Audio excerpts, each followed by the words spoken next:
Tenakoto katoa. Good morning, distinguished guests, ladies and gentlemen. Welcome to the session on the Indo-Pacific, the Indo-Pacific competition, confrontation, or collaboration. I'm Manjeet Pardesi, Associate Professor of International Relations at Victoria University of Wellington, and I will be your moderator this morning. Many thanks to the Asia-New Zealand Foundation for sponsoring this session on the Indo-Pacific. The Indo-Pacific, straddling the Indian and the Pacific Oceans, is the primary theater of the US-China great power rivalry. By some accounts, it is the new center of gravity of the world. 4 of the world's top 5 economies in terms of GDP are in the Indo-Pacific: the United States, China, Japan, and India. Similarly, the world's 3 most populous countries in terms of demography are also in the Indo-Pacific: India, China, and the United States. Likewise, 5 of the world's top 10 military spenders are in this region as well: the United States, China, India, South Korea, and Japan. While President Trump's Indo-Pacific strategy specifically mentioned the maintenance of the United States' strategic primacy in the region, President Biden's Indo-Pacific strategy seeks to build, within quotes, a balance of influence in the world that is maximally favorable to the United States, its allies and partners, and to their values, end quote. Both administrations have also been worried that China is trying to seek, within quotes, a sphere of influence in the region. On its part, China does not use the term Indo-Pacific. However, many scholars and analysts are of the view that the Chinese Navy itself is modernizing to be active in what Chinese scholars called the 2 oceans region: the Indian Ocean and the Pacific Ocean.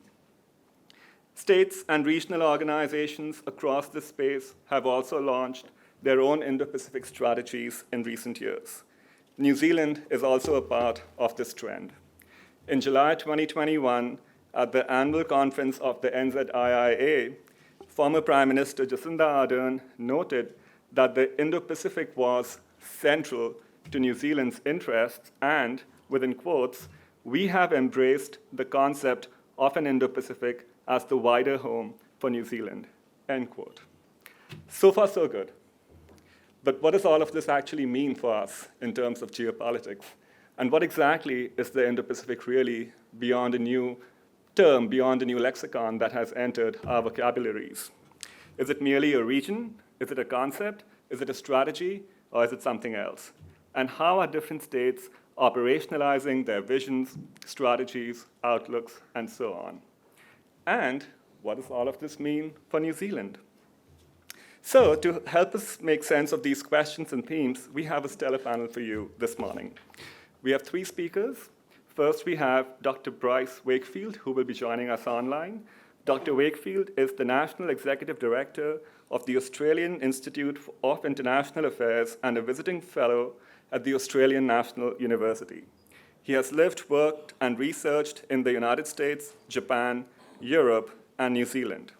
He trained as a political scientist, and his areas of specialization are international affairs and the international affairs of East Asia in particular. Next, we will have Dr. Luqman-nul Hakim.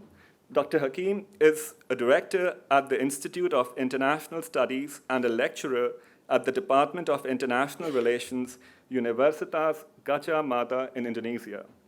He obtained his PhD in Asian Studies from the Asia Institute at the University of Melbourne. His research focuses at the nexus of democracy, development, and security. Also, many thanks to the Asia-New Zealand Foundation for assisting Dr. Hakim to attend this event from Indonesia. And our third and final speaker this morning is His Excellency Marc Abensour, Ambassador for the Indo-Pacific Government of France. Ambassador Marc Abensour has served as the French ambassador for the Indo-Pacific since October 2022. Prior to this assignment, he served as ambassador of France to Singapore. Previously, he served in different senior roles at the Ministry of Foreign Affairs and at the Ministry of Defense in France. And from 2008 to 2012, he was the Deputy Permanent Representative of France to the North Atlantic Treaty Organization in Brussels. In other words, you are in very good hands this morning, and we are in for a treat. Each of our speakers will speak to us for about 10 minutes each, in the order in which I have just introduced them, and then we'll have ample of time for questions and discussion. We will start with Dr. Bryce Wakefield, who will be joining us online. Bryce, over to you. Great, thank you very much, Manjeet, if I may. And kia ora tātou, and yoma from Canberra, which are, of course, the traditional lands of the Ngunnawal and Ngambri people. As I understand it, my job is to set the scene by outlining different definitions of the Indo-Pacific and by going into a little bit of the history. Manjeet has already covered some of that, but I'll start much further back, because there's always a danger when you give the floor to somebody running an Australian institution to explain what the Indo-Pacific is, that they'll actually end up claiming that Australia invented the term. And to a certain extent, they're not wrong. The term had been floating around in the discourse for quite some time before Australia adopted it, and in fact been used as a geostrategic term by the Germans as early as 100 years ago. But in a sort of contiguous sense, the first official use of the term was in the 2013 Australian Defence White Paper, commissioned by the Gillard government. And there, the term was a much more inclusive one than I think we use today. It was designed essentially to explain Australia's geostrategic area of interest, but to focus on Australia's importance situated on the side of major sea lanes. And thus, it was kind of a shift in thinking in Australia to a certain extent, to thinking about Asia more as a kind of maritime environment and bringing in India. And this points, I think, to a tendency in Australia often to define the region, or rather regions around it, within which Australia sometimes sees itself as sitting uncomfortably in its own terms, in Australia's terms, and then trying to export those concepts with various degrees of success. So, for example, the Keating government made significant contributions to the development of the notion of APEC. Kevin Rudd attempted to craft what he saw as an Asia-Pacific community, and finally now we have the Indo-Pacific. Now, some have said that since then the Indo-Pacific has kind of been hijacked by those who have used cognate terms such as the Quad, the relationship between India, Australia, the United States and Japan, and they've used it to sharpen the discourse against China. And the credit for this is usually placed or given to Abe Shinzo, Japan's Prime Minister from 2006 to 2007, and then again from 2012 to 2018. But even here, I think we have to be careful. The idea of this sort of four-country collaboration and cooperation was really born out of the Indian Ocean tsunami, which occurred before Abe took office and was a kind of spontaneous attempt to offer aid and rescue to those affected by the disaster. Indeed, if we look at Abe's 2006 book, where he kind of laid out the kind of his own ideological thinking, he referred to these four countries, and it was only really within 2 pages within a much larger chapter on China and Asia. So he referred to these four countries as the Asia-Taiheo Democracy G3 plus America. So the Asia-Pacific Democracy G3 plus America, not a particularly catchy term, and one I think that shows us that the Indo-Pacific hadn't quite achieved the currency that it has today. So Abe promoted the notion of this four-power confab, but it was not to be. It's sort of become a meme that Australia, or Australian disinterest, scotched the Quad in its initial iteration back then in 2006, 2007, but that's not quite true. Actually, there was not a lot of interest from the United States, or for that matter from India either, and the concept kind of died. It came back in 2012 when Abe revisited the idea of the Quad when he was back in power. Even then, though, he still didn't have the terminology that we use today. He talked about the formation of a democratic defense diamond, but it was clear that he saw this concept as something that was aimed very much at China, clearly more muscular and aimed at countering what he saw as China developing the South China Sea into, quote, Lake Beijing. Of course, this was after China had challenged international legal norms in the South China Sea. In contrast to the United States, I think what we have to recognise is that on the road to the development of the Indo-Pacific, domestic politics play quite a large role. So, for example, in contrast to the United States, which had announced the idea of a pivot to Asia around the 2010s, but then was sort of distracted by domestic politics, much as we see the United States distracted by domestic politics today. And Australia, that had a quick succession of leaders from Rudd to Gillard, then Rudd again, and Abbott and Turnbull and Morrison. What we saw in Japan is fairly stable leadership from Abe. So Abe sort of became an elder statesman of the region and could kind of propagate the notions that he was developing.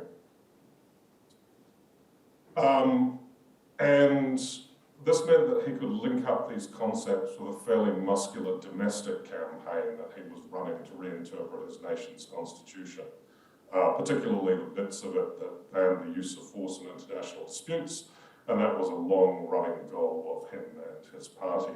So we see the notion of Abe as a sort of strategic player on the world stage coming through as the result, I think, of his domestic priorities. But it was really from about 2016 that the term took off.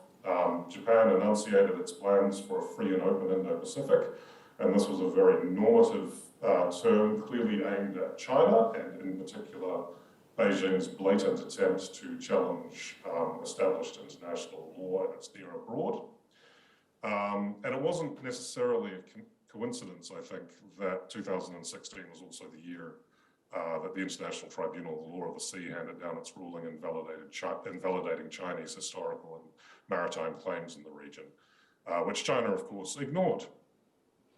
But then we see a Trump administration in the US, which was grasping for some sort of strategy. We see Trump pick up the Japanese use of the term and adopt it wholesale, inserting, as Manjeet has said, language about the United States maintaining primacy. In 2017, we also saw the establishment of Quad 2.0, which was a ministers' meeting, but has evolved since then into a summit meeting. And the same year, India, of course, bought into the Indo-Pacific, or rather the following year, India bought into the Indo-Pacific terminology with a speech from Prime Minister Modi. And then it was sort of open season. France came on board. France, of course, is an important player in the Indo-Pacific. France came on board with the concept in 2018. Germany issued Indo-Pacific guidelines in 2020. In 2021, there was Britain's tilt to the Indo-Pacific, which has culminated, of course, in AUKUS, and that was announced on the same day as the EU strategy on the Indo-Pacific in 2021. I'll say a few words, I think, about the differences between these strategies, although I can't go into all of them, and I'm aware that we have somebody from France and somebody from Indonesia on the panel.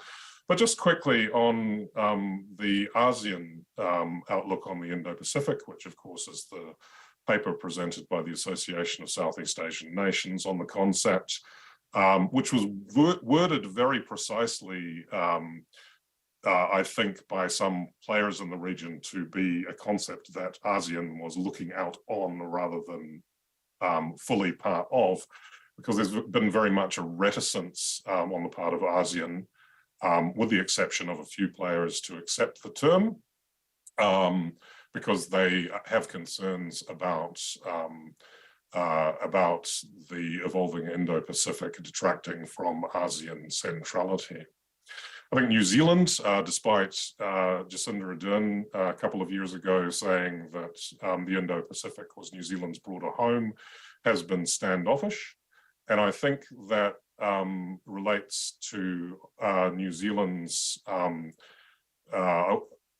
foreign policy. I wouldn't say New Zealand has a foreign policy so much as a foreign policy doctrine, and that foreign policy doctrine is clearly embedded in its Pacific identity. And that Pacific identity, the Pacific Island nations have generally been pretty skeptical about the concept of the Indo-Pacific. They see it as contrasting to their own concept of the Blue Pacific, where they are in charge of a vast ocean continent where they have real agency. And they see it as yet another attempt by great powers outside the region to define geostrategic terms for them rather than them defining their own destiny. I think also New Zealand's foreign policy doctrine is based on an ambivalence towards minilateral arrangements where great powers are involved and New Zealand's voice may be drowned out. So there's a certain reticence to look at notions like the Quad, and New Zealand sits very uncomfortably within those sorts of frameworks. And that, I think, leads to a certain degree of skepticism within New Zealand towards AUKUS as well. I think what we are bound to see is some friction between Australia and New Zealand, as New Zealand attempts to figure out what its reaction to and positioning vis-a-vis AUKUS and the Quad should be. And I think that's something that New Zealand foreign policy makers should be paying careful attention to.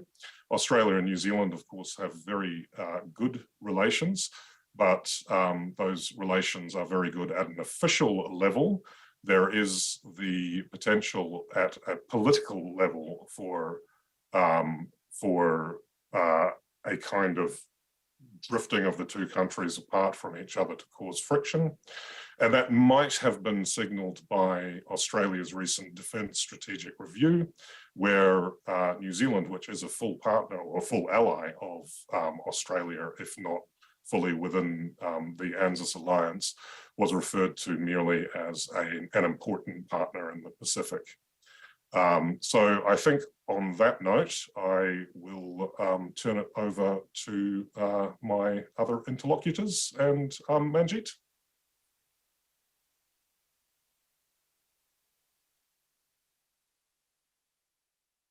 Questions, and there'll be time for questions and discussion later, but we will now move on to Dr. Hakim.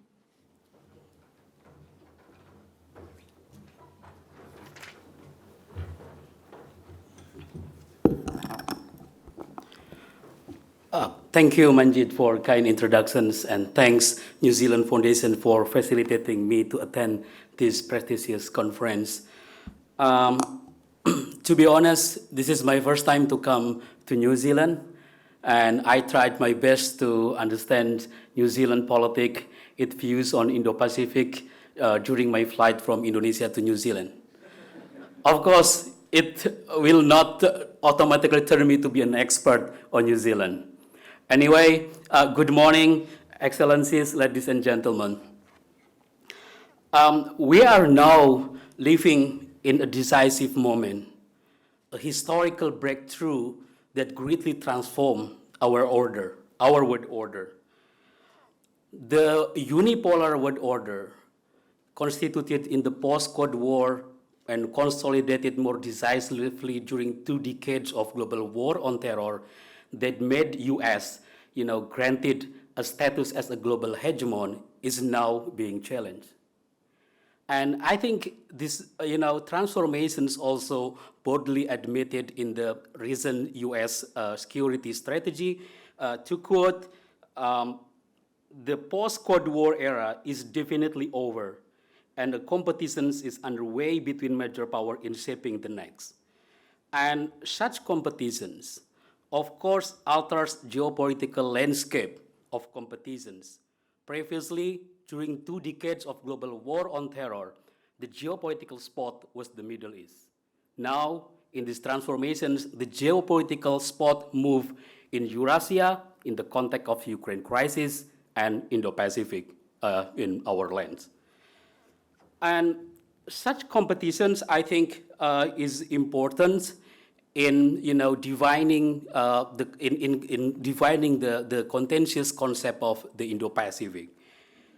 Indeed, as a security and strategic construct, Indo-Pacific is considered as a space of competitions between major powers that, by implications, force many Southeast Asian countries, I'm talking about Southeast Asian countries, to choose the side, which should we make allies with whom. And notwithstanding different level of engagement either with US and China, many Southeast Asian countries, I think, generally don't wish to be forced to pick side. They don't want to be a proxy or a stalking horse for any major power. And although it's not easy to navigate these positions for all countries in Southeast Asia as well as in the Pacific, even the discourse of ASEAN centrality is still put into questions how they can seek relevance in these kinds of situations.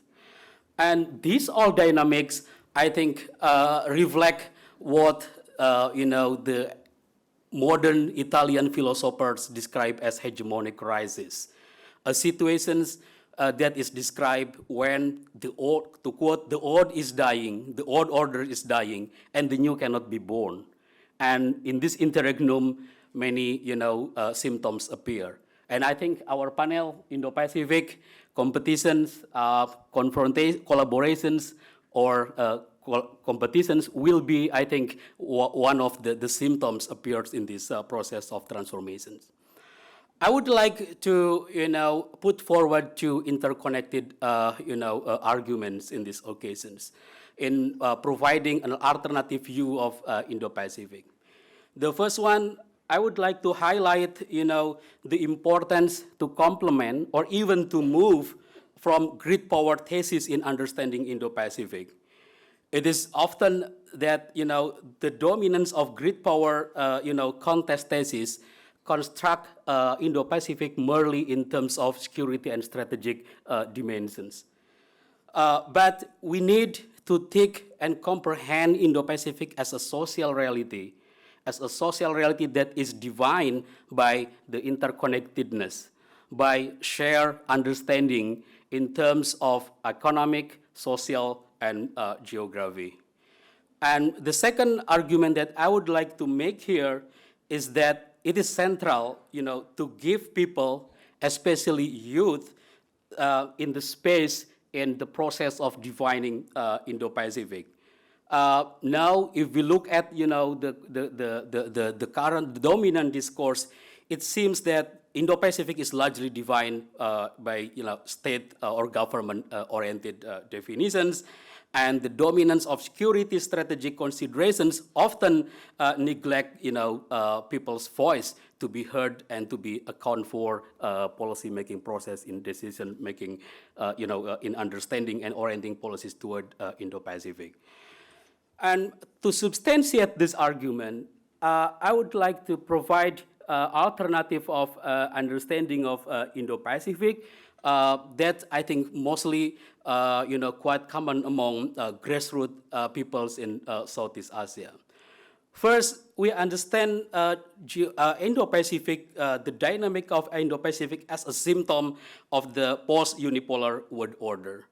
In that sense, it is Indo-Pacific can be defined, can be comprehended as how major power seek, to advance their interests in the most dynamic region.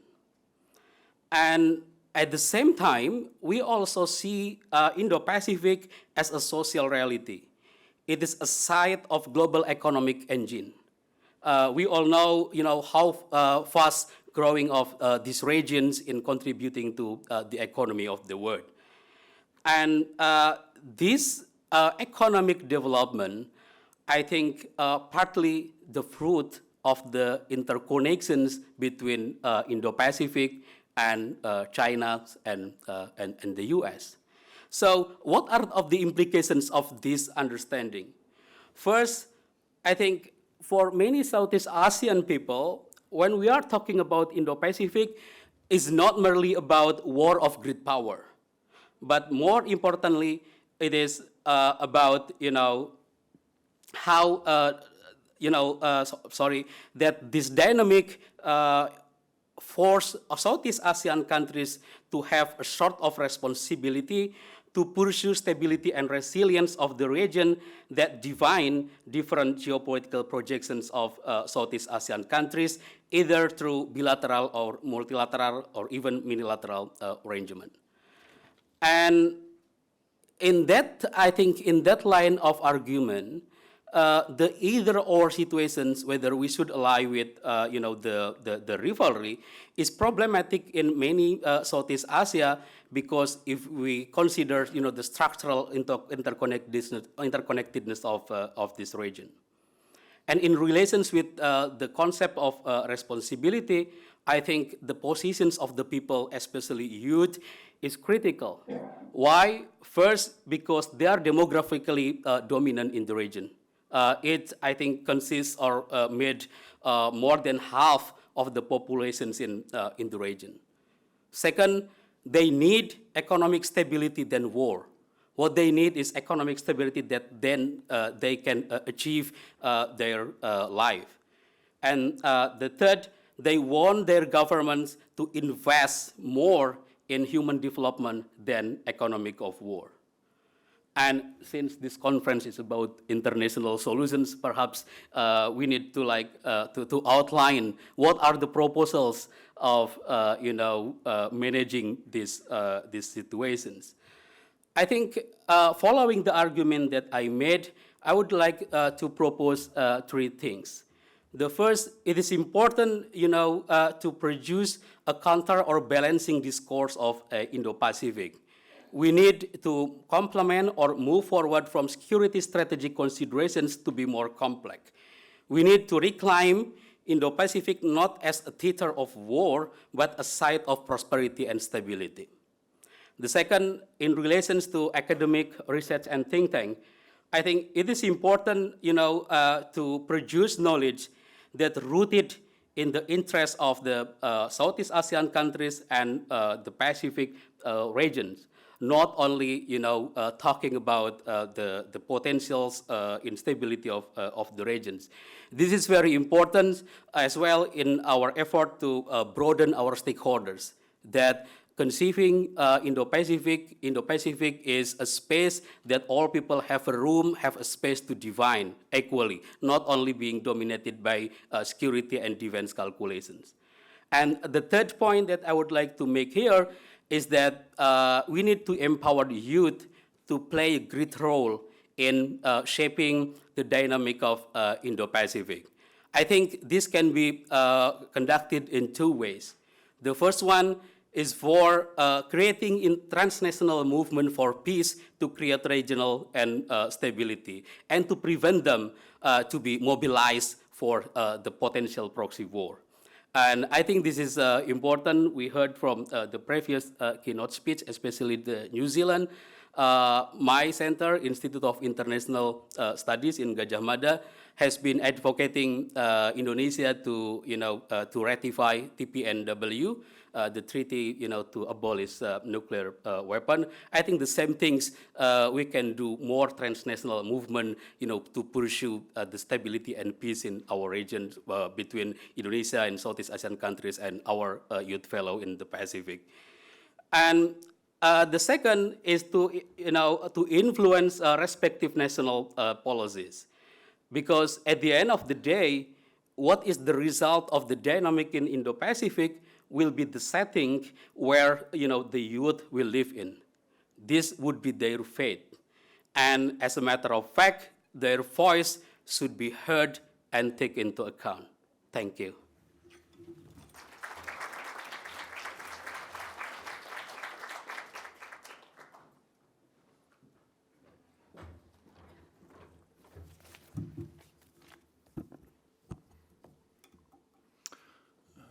Kia ora. Dr. Manjeet Pardesi, distinguished guests, ladies and gentlemen, it's a great pleasure and great honor for me being here today to share about the French and European perspective on the Indo-Pacific, and to share it as you know, as France as a country from and in the Pacific as well. Let me first say about the concept itself, I mean, the Indo-Pacific concept. Basically, we see two dimensions in it. I mean, the first, it's the fact to put emphasis on flows that connect the two oceans. Maritime flows, of course, but also internet connections and so on.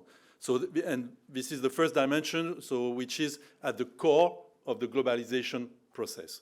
Second dimension, it's more geopolitical. It's how to address the challenges posed by the growing assertiveness of China, and by extending the perimeter of Indo-Pacific, including India, India, I mean, who potentially, I mean, can play the role of a counterweight of a rising China. So,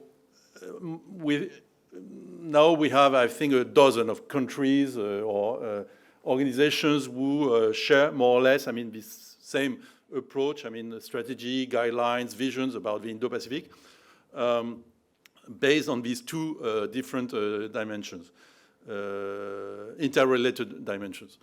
But there are clearly differentiated approaches, and this is what I wanted maybe to share further with you. It's about the European and French approach. They are very much aligned.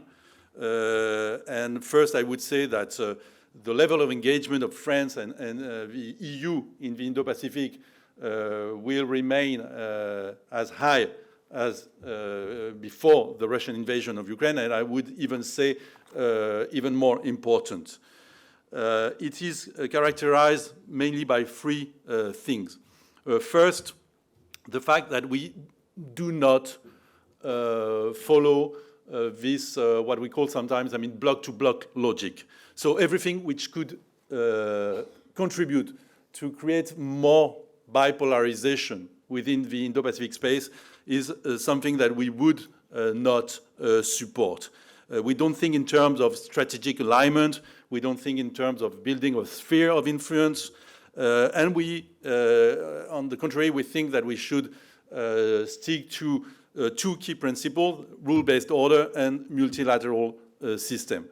And this is very much in line with what has been said. So we listen very seriously to our partners from the Indo-Pacific when they say, and they keep saying, that they don't want to be forced to choose between one or the other great player within the Indo-Pacific. So we think it's not only sheer rhetoric. I mean, this is really at the core of our approach. The second, and because behind that, what is at stake, it's ownership by the Indo-Pacific partners, and ownership is the prerequisite for efficiency. The second features of our approach, it's the fact that our Indo-Pacific strategy is intrinsically linked with our strategy for China. So we stick to the triptych, the well-known triptych, I mean, partner, competitor, and systemic rival.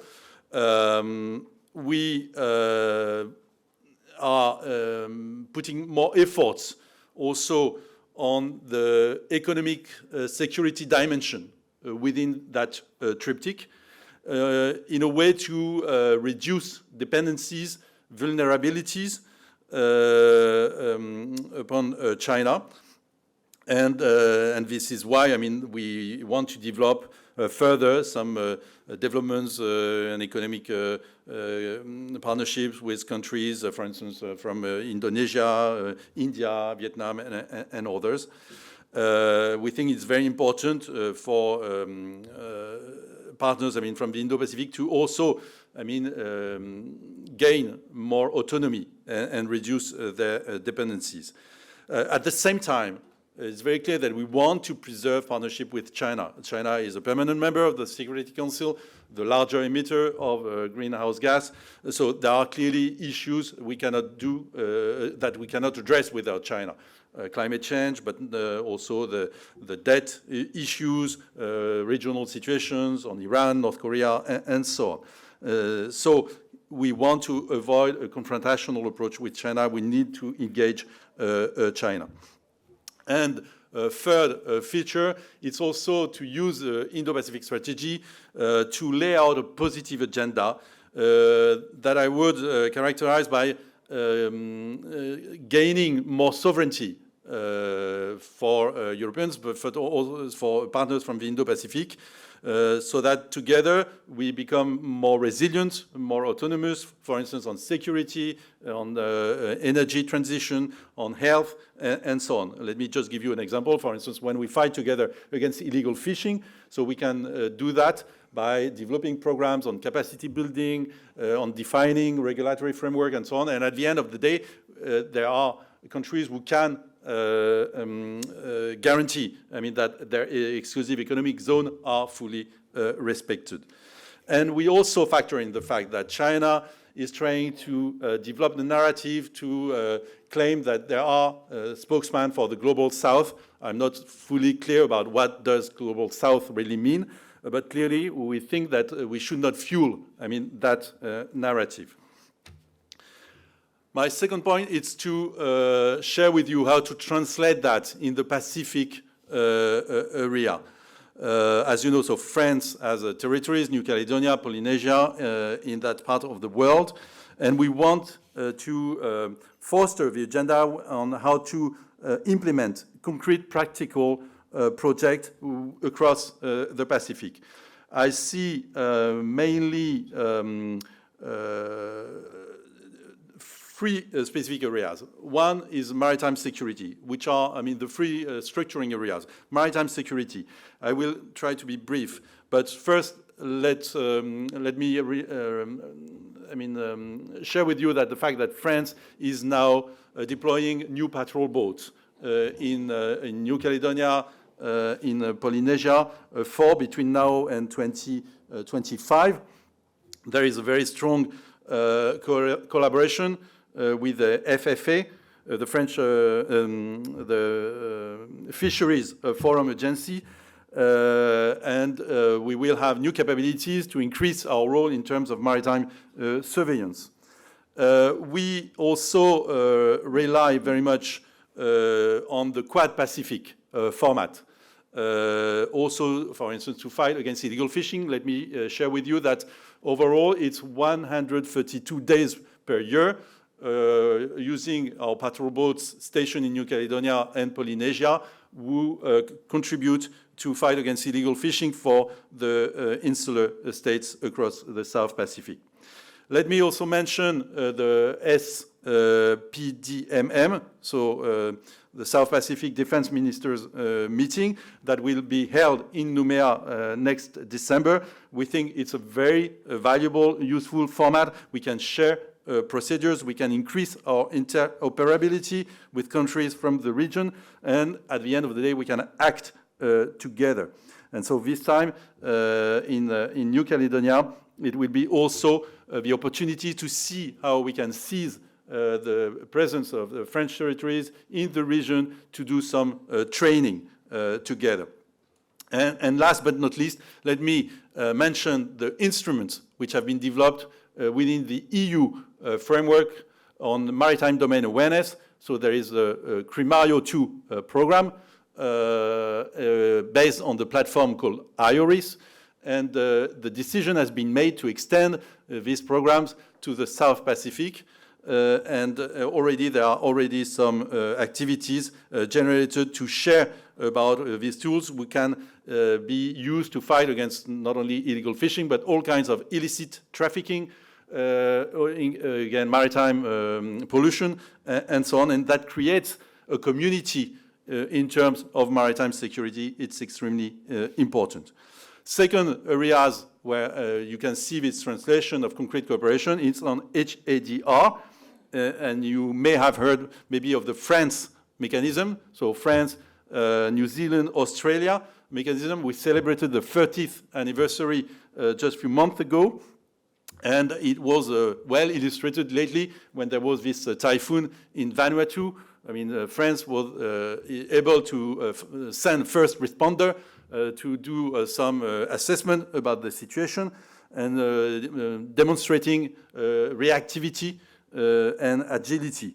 So clearly here you have complementarity between assets that have been deployed by Australia and New Zealand and assets used by French from New Caledonia.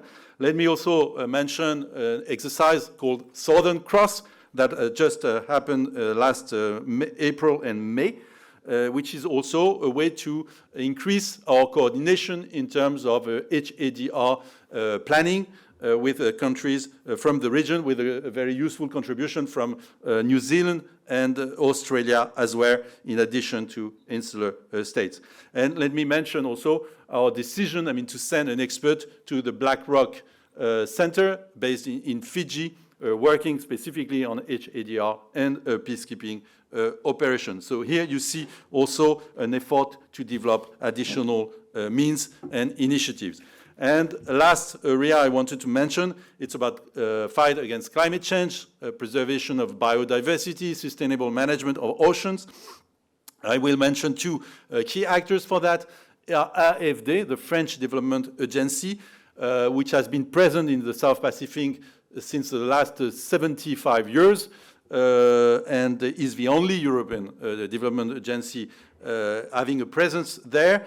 Overall, it's over 3 billion euros and developing different programs. Let me just mention one called Kiwa. Kiwa, it's a program to develop solutions for adaptation based on what we call nature-based solutions. And now it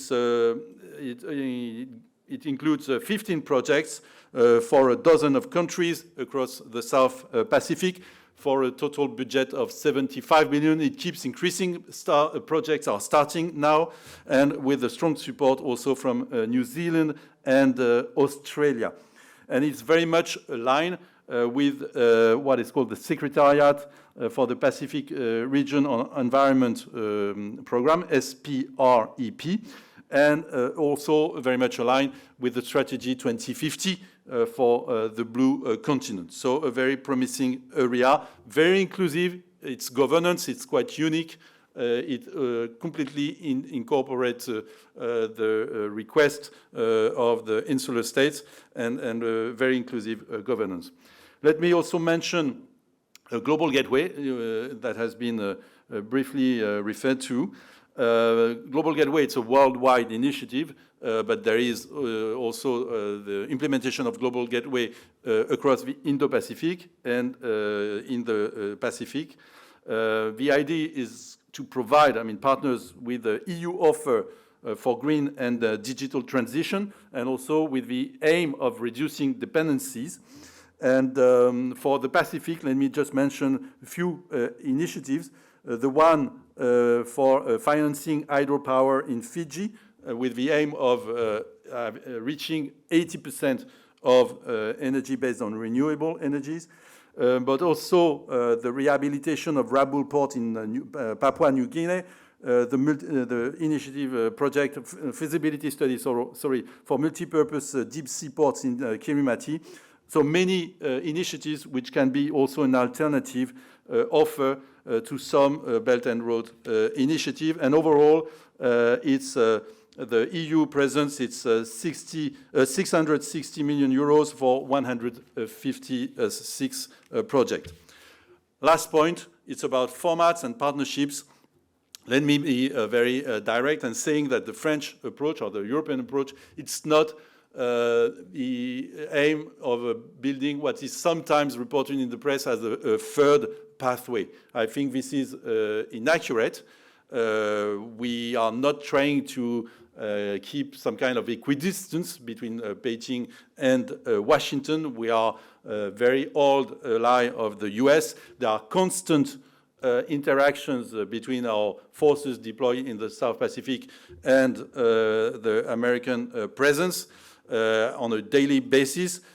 We are, for instance, every year engaged in exercise called La Pérouse in the Indian Ocean in a Quad format, I mean, with India, Australia, Japan, US. There is the Quad Pacific that I just mentioned, I mean, US, New Zealand, Australia, France. Our chief for the Navy was in Hawaii just a few weeks ago, meeting with Indo-PACOM. And so clearly you see these kind of interactions at a very high intensity.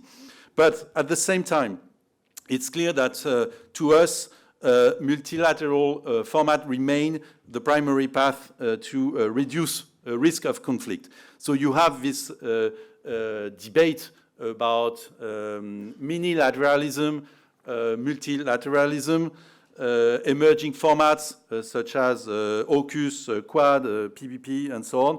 Let me be very clear. We are very pragmatic on this. France itself has also developed its own minilateral format with the trilateral between France, India, Australia, France, India, Emirates. But we want to do this not at the expense of the multilateral system. We need to work out synergies and complementarities. And let me maybe just take the PBP partnership in the Blue Pacific example. We have been involved from the very beginning to this initiative. We say that it was making sense to improve coordination, but we should do it in a very inclusive way, not also avoiding to lead to a format that can be perceived, and I insist on perceived, to building a new anti-China coalition, because therefore there is the risk of losing ownership and efficiency. And also avoiding to have useless duplication, so taking into account the already existing initiatives, including those that I have just mentioned on HADR and also fight against climate change. So on that basis, of course, we are ready to continue to work with all these different formats. France, EU are observers of the PBP, and we think we can do a lot on this.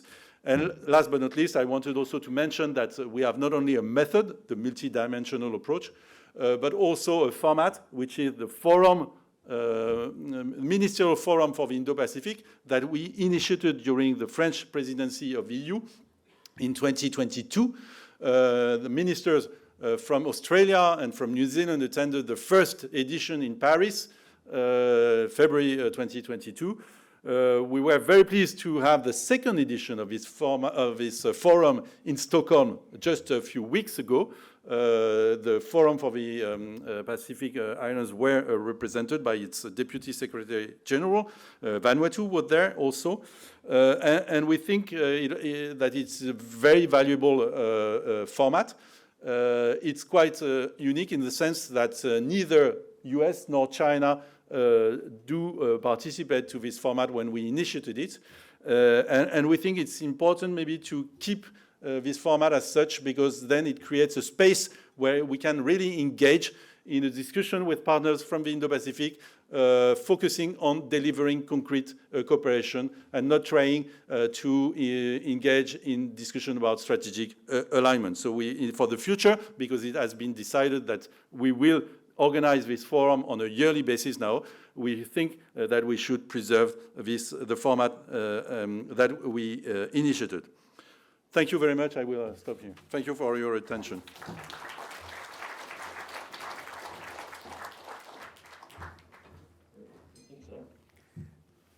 Many thanks to all three of our speakers for their very cogent and excellent remarks. We've now had a chance to hear about three different perspectives, one from Australia and Australia-New Zealand, one from Indonesia and Southeast Asia, and yet one more from France and from Europe. Before I get the ball rolling on questions and discussion, I'm going to take the advantage of being the moderator and ask the very first question. So my question actually is, based on what I've been hearing, Ukraine was mentioned a bunch of times as well in the remarks. Is the Indo-Pacific itself, that formulation itself, in its maritime form, the correct way to actually approach regional geopolitical affairs, especially in the context of what some analysts have been talking about, a Eurasian dimension with growing Sino-Russian alignment? So I would like any of the speakers to comment on that, and I will give you time to think about it. But in the meanwhile, I also want to, in the interest of time, because we have until 11:45, so we have about 20 more minutes. So what I'm going to do is, this is the first question, I'll collect 2 more, then I'll give our speakers the chance to respond, and then we will go back and collect more questions. So the floor is open for questions and discussion. Please raise your hands if you wish to ask a question. I will be grateful if you are able to keep your remarks short and succinct. Also, if you could direct your question to a particular speaker, that would be fantastic. We have helpers distributing handheld microphones. And from what I understand, we also have a bunch of secondary and tertiary students, so I would highly encourage them to ask questions of our speakers as well.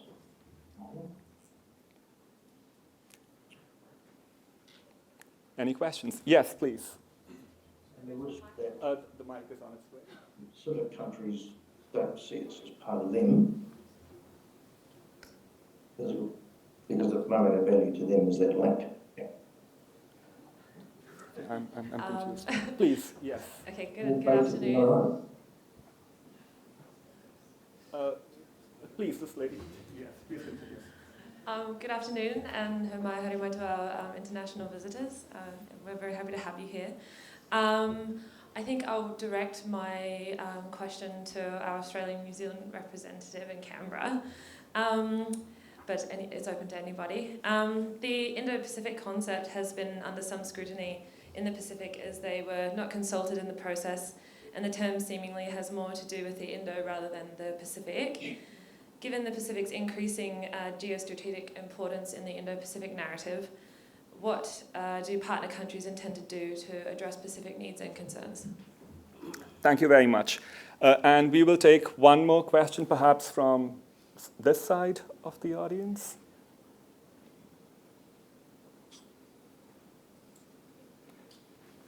All right.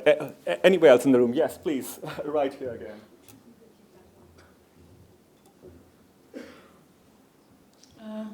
Yes, good afternoon. My question is directed to the French ambassador. Bonjour, Monsieur l'Ambassadeur. Relating to the Indo-Pacific region, with major of nuclear powers located in this region, and the EU has learned lessons, continues to learn lessons from the Ukraine. My question is, should the nuclear threats, security threats, take on a different turn in the Indo-Pacific region, will France use Article 5, NATO's Article 5? Is France likely to use NATO's Article 5 in this region? Thank you. Thank you very much. So I guess perhaps Bryce, Dr. Wakefield, if you would like to, please go ahead. Sure. Okay. I'll ask, or I'll address your question about Ukraine first, if I can. As last week I was in Bratislava at the GlobalSec conference, which is a major conference on international security in one of the countries that actually borders on Ukraine. And there were a number of people from around that region speaking particularly on this, and they were particularly interested in the Indo-Pacific, even though that conference has had very much a transatlantic flavour until now. They're increasingly sort of developing a conceptualisation about it. What I found a little bit problematic about European views on the Indo-Pacific when they were comparing it to the Ukraine was their consistent tendency to draw a very long, in my opinion, bow between Russia and Ukraine, and China and Taiwan, and that, telling us in the region that, we need to learn from Russia's aggression in Ukraine, and those lessons need to be sort of placed without modification on Taiwan. And I find that a little bit problematic. To be sure, China is engaging in the same sort of piecemeal deterioration of international law around the region, and of course Russia is a nation which is very much has no respect for the rule of law. But I don't think that those two situations are directly comparable, because I don't think, despite a lot of talk around Taiwan, that we are facing a situation where Taiwan is not deterred. I think there's been a lot of attention, as opposed to Ukraine, on the plight of Taiwan, and we see Taiwan pledging to increase its defense budget by 15%. We see Japan increasing its defense budget from 1% of GDP to 2% of GDP. We see the United States forces stationed in the region, and of course we see AUKUS. So the notion that we sort of have to learn the lesson of deterrence from Russia is not necessarily a valid concept, in my opinion. I think people already know we already know the lesson of deterrence. I'm personally not of the opinion that China is necessarily going to launch an outright invasion on Taiwan like Russia launched on Ukraine. I think its methods of isolating and strangulating Taiwan are going to be much more subtle than that, and in fact are already occurring. Now, as to the question on Pacific partners not being consulted on the Indo-Pacific concept, I wholeheartedly agree with that notion. I think, I've spoken to scholars and politicians within the Indo-Pacific, and it's pretty clear that they don't see this as a concept that is necessarily germane to their region. They see the Blue Pacific as a much more relevant region to them. And of course, concepts that are intrinsically embedded into the Indo-Pacific, like geostrategic competition towards China, between China and the United States, are not necessarily the primary concerns of Pacific Island states. And those primary concerns, as we all know, are climate. So what do we have to do to engage those nations? What we have to do, frankly, is listen to them. We have to engage them on the issues that they themselves find important, rather than lecturing to them on what the geostrategic issues are. And we also have to give them a little bit of credit.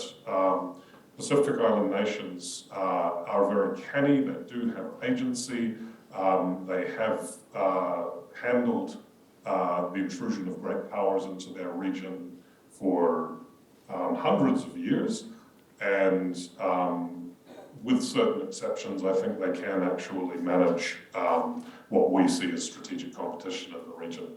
So I'll leave it there. Great. Thank you so much.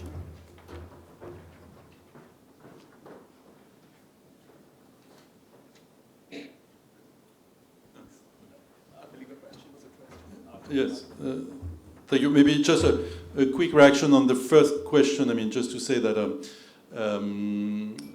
after the Russian invasion of Ukraine, of course, I mean, there were consequences that every country was affected with, on food security, price for energy, and so on.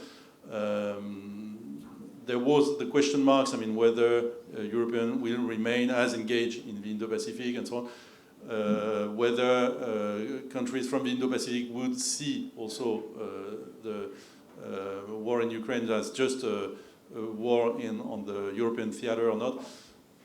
Overall, I mean, clearly what prevailed is the sense that was at stake. It's the rule-based order that was put under threat.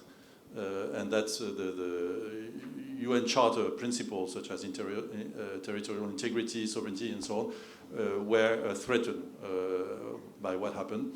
And this is clearly, I mean, the overwhelming, I think, perception of the Russian invasion of Ukraine. Let me just recall, I was based in Singapore just before. Singapore adopted sanctions because clearly it was stated that it was an existential issue for Singapore as a small state also to defend, I mean, international law and taking into account, I mean, also the consequences of the Russian invasion. On having a more inclusive approach for the partners in the Pacific, for sure, and this is what we are making efforts on. I just mentioned France mechanism, VID, with this coordination between France, Australia, and New Zealand, and VID is to now very much in line, I mean, with what Prime Minister Rabuka said, I mean, to incorporate also recommendations by the insular states, having some a mechanism, I mean, which include also a proactive role from insular states. So this is clearly something that we are paying a lot of attention to. On NATO's role in the Indo-Pacific, I mean, as you know, I mean, first, let me state very clearly, I mean, that NATO is a pole mill organization, I mean, dealing with the security issues in the Euro-Atlantic zone. And you have Article 6, which defines very clearly, I mean, the geographical scope of collective defense, and that does not include the Indo-Pacific. Nevertheless, I mean, it makes sense for us to engage with partners from the Indo-Pacific on security issues and also on the global consequences of the increasing assertiveness of China. It can be on space, on cyber, and also on nuclear strategic forces, balances. But it does not lead to us to specifically a role for NATO within the Indo-Pacific. And we are very cautious for that because we think that it could also contribute, I mean, to fuel the Chinese and Russian narrative and contribute, I mean, to create antagonism and so on. So we are also very much receptive, I mean, to what many partners from the Indo-Pacific, including ASEAN countries, but also in the Pacific, and I would say in the Indian Ocean, keep telling us that there is clearly not added value for NATO presence as such within the Indo-Pacific. So I think it's good to exchange views, analysis, to continue this dialogue, but it should not lead, I mean, to more specific activities by NATO, for instance, having joint exercises and so on, because then you cross, I mean, the threshold. NATO does collective defense for the Euro-Atlantic zone, and we should maybe keep that in mind very clearly, and also take very seriously into account what our partners from the Indo-Pacific keep telling us on this. Thank you. Great, thank you. And Dr. Hakim, if you had anything to add? Yeah. To respond to your questions, I think in relation to how Southeast Asian countries deal with the dynamic within Indo-Pacific, the Ukraine crisis teaches us two important things. The first one is how to better positioning for not being trapped into either or situations. We all know that following the invasions of Russia against Ukraine, there was sanctions and pressures, to all the countries for cut its economic ties to isolate Russia. But it's proven, it did not work very well. One of the ample evidence is, of course, India. India is a partner for security in the framework like the Quad, but it did not prevent India from, cutting its economic ties with Russia. So it's provide like a sort of vocabulary for Southeast Asian countries, okay, to learn how to manage the region for not being, into such situations. The second thing is that Ukraine crisis also teach us with the emergence of regional consciousness. We witness it's not only in Southeast Asia, but also in the Middle East. We cannot imagine Syria, for example, which had been expelled from Arab League for 12 years, is now invited to be in the summit. We cannot imagine, 5 or 10 years ago, Saudi Arabia and Iran can sit together to talk about, the futures of the regions. And it's also happened in Africa. It's also happened in Latin America. So, and I think this consciousness also spillovers into Southeast Asia. There is a great willingness for Southeast Asian countries to keep Southeast Asia stable. I think it's has been clearly articulated, for example, in the ASEAN outlook for Indo-Pacific. I think these two things that we can learn from Ukraine crisis. Thank you. Thank you so much. In the interest of time, I can only take one more question. So, yes, the gentleman over there.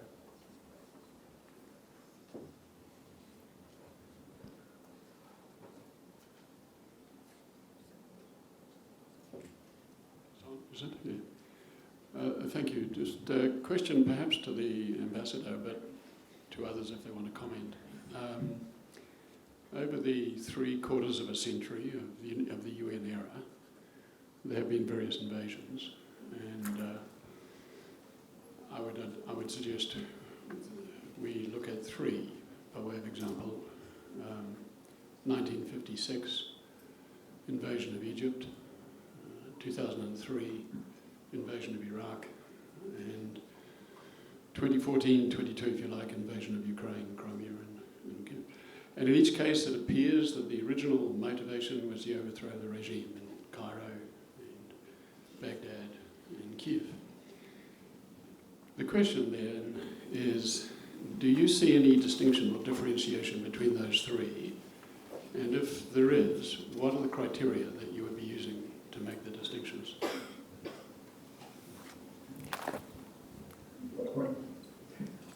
Thank you. That's a tough one. Ambassador? Thank you. Maybe you can elaborate a little bit further with the connection with the issue at stake, which is the Indo-Pacific agenda.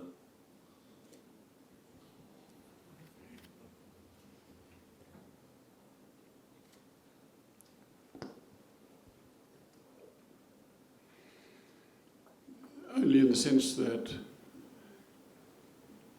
a lot of the discussion that we've just had was evoking the crisis of Ukraine and its application or non-application to Asia-Pacific. Earlier this morning, there was a comment to the effect that Ukraine was the gravest crisis since 1945, I think the comment was. And it may well be the case. But the application of Ukraine to Asia-Pacific prompts me to, and that original comment in the keynote address prompts me to ask the question. If I can take the liberty to add something to the question to make it relevant to some of the discussions that we've been having as well. I guess the question is about these different crises and the challenge to what we increasingly refer to as the rules-based order. And I guess we need to see the Indo-Pacific in the context of a rules-based international order as well. So if the ambassador or any of our speakers had any comments or thoughts to share on that, that would be great. But I have to add that please keep your remarks short and succinct because we seem to be running out of time. Well done. Ambassador. Thank you. Can I have a stab at that if nobody else is going to? Yeah, please go ahead. Okay, great. Look, just briefly, of course, they were all infractions, if you like, on it, that they were all breaches of international law, of course. But one thing that I think is quite a pernicious narrative that has come up in Russian discourse is that criticism, and it's one that's clearly aimed at what we might call the global south, although I too do not like that term, is that there's a certain degree of Western hypocrisy when it comes to criticism of Russia for its invasion of Ukraine. This was enunciated at the NZIIA dialogue this year by the Foreign Minister of Russia, Sergei Lavrov, where he sort of said, look, why are you criticizing us? The West is exactly as complicit in breaches of international law. And by the way, he was applauded by that audience for that remark. He was laughed at for other things. I think that's a pernicious narrative, and I think we have to push back against it because it's kind of setting up a dichotomy between the West and the rest. Certainly, the invasion of Iraq was a breach of international law, and certainly the United States was wrong to do so, and the same can be said of Suez. What can't be said, I think, though, is that these two examples are examples of the West breaching international law, because as we well know in New Zealand, it was not the West that invaded Iraq. Significant Western countries, France, Germany, New Zealand, Canada, opposed that invasion. So I think to kind of try and make that equivalence as though there's some kind of Western hypocrisy in the approach to Russia, which is a clear breach of international law if ever there was one. I think that's a narrative that we have to push back against. I think it's quite pernicious. Thank you. And if any of our other two speakers had anything to add to that? Yeah, maybe. Well, I'm not sure. The question is still, it's fully clear to me, but let me just react maybe on a few things about why we consider that the key criteria is how to comply with rule-based order. And that, as I said before, it's not sheer rhetoric. Because what we are confronted to at the moment is clearly a trend for more bipolarization. So I've already mentioned that. But there is also another narrative, which is the one you just referred to, West versus the rest. And we don't think that this narrative does reflect geopolitical reality.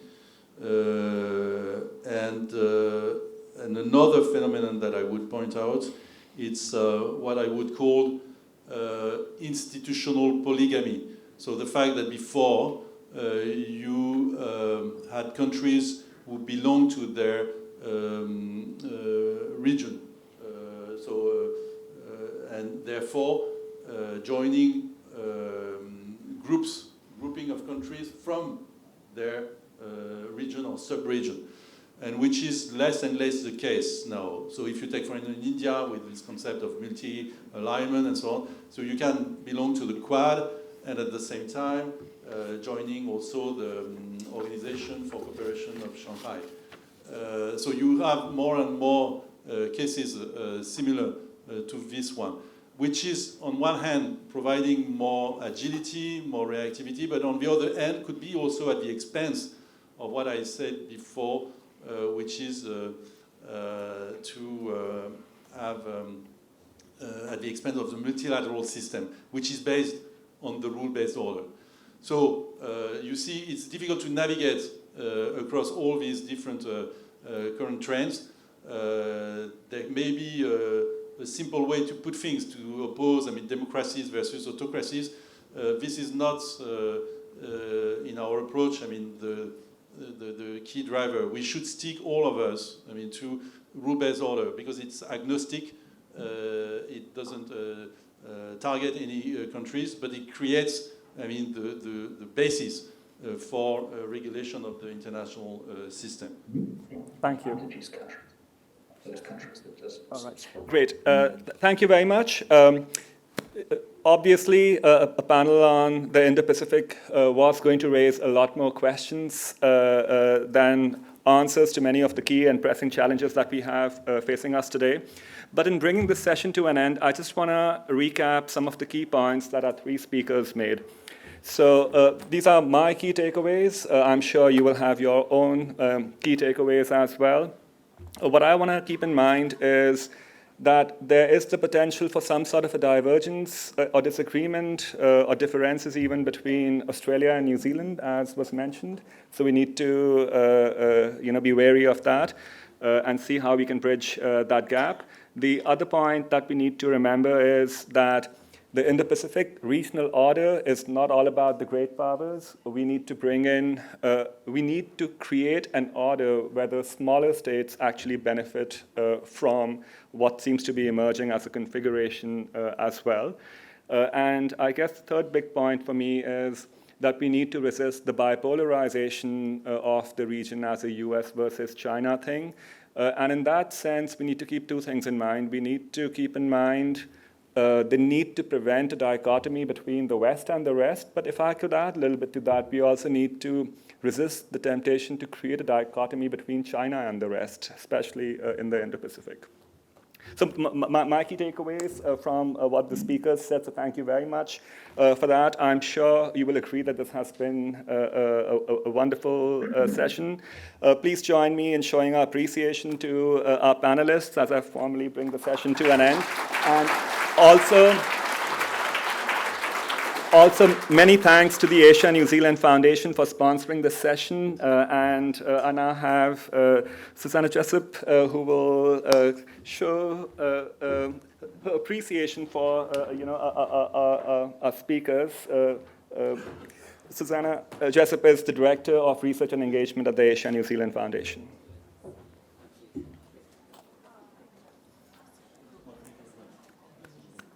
And Dr. Wakefield, we'll have to follow up in an email from the Asia New Zealand Foundation. Thank you.